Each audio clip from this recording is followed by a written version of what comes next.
Direct बाजार में sir आपने प्रॉब्लम भी देखे हैं, राइट?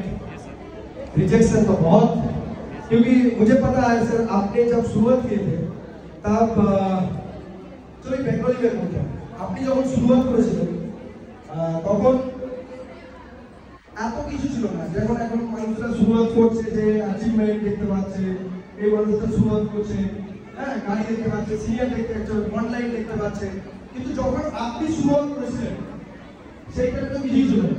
বাট আপনার মধ্যে ওই বিশ্বাস কোথা থেকে এসেছিল, বিশ্বাস জিনিসটা কোন জায়গা থেকে এসেছিল এবং আপনি কি ডেডিকেশনটাকে নিয়ে পর আপনি কাজটাকে করেছিলেন শুরুয়াতটা? কারণ স্যার শুরুয়াত is very important in your life, right sir? So আমি এই শুরুয়াত জায়গাটাকে একটু 5-10 মিনিটের মধ্যে এবং আমরা সেই জায়গাটা শুনতে চাই যে স্যার বিশ্বাস কোন জায়গা থেকে আসতে হয় sir, please. Thank you Sandeep.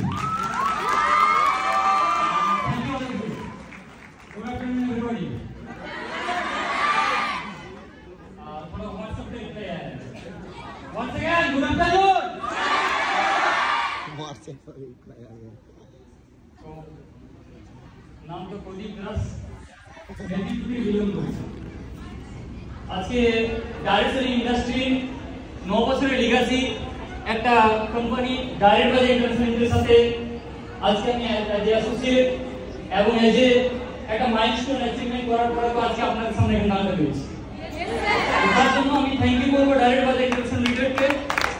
যেদিন থেকে আজকে সঙ্গীত সাথে কথা বলেছিল তখন হয়তো এত প্রোডাক্ট সার্ভিস সিস্টেম অ্যান্ড হচ্ছে এত লিডারশিপ এবং যখন শুরু হয়েছিল তখন হয়তো প্রত্যেকটা মার্কেট জোনে এত অফিসের ব্যবস্থা ছিল না।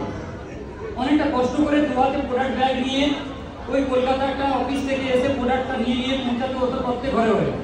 আর সেখান থেকে আসতে মেদিনীপুর থেকে যেত ওড়িশা স্টেট থেকে প্রত্যেকটা স্টেটে, এবং আজকে ধীরে ধীরে করতে করতে হয়তো ডাইরেক্ট বাজার ইন্টারন্যাশনাল অর্গানাইজেশন ভারতবর্ষে আগামী দিনে one of the top industry হতে চলেছে ডাইরেক্ট সেলিং ইন্ডাস্ট্রির মধ্যে।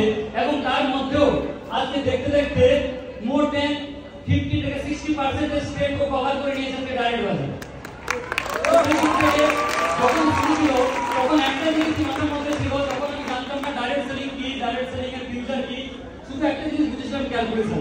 ছোটবেলা অঙ্কটা খুব ভালোবাসি, গ্রাজুয়েশন করে মাস্টার ডিগ্রি করে কি করবো এটা কোনো আশা ছিল না যে কোন রাস্তা দিকে হাঁটতে হবে। চারিদিকে হচ্ছে জবের ক্রাইসিস এবং কম্পিটিটিভ এক্সামের একটা দুধু মুড়ির মতন একটা মরিচিকার মতন পড়ে থাকা একটা সামান্য আমরা হচ্ছে পিছন ছুটে বেড়ানোর একটা বস্তু।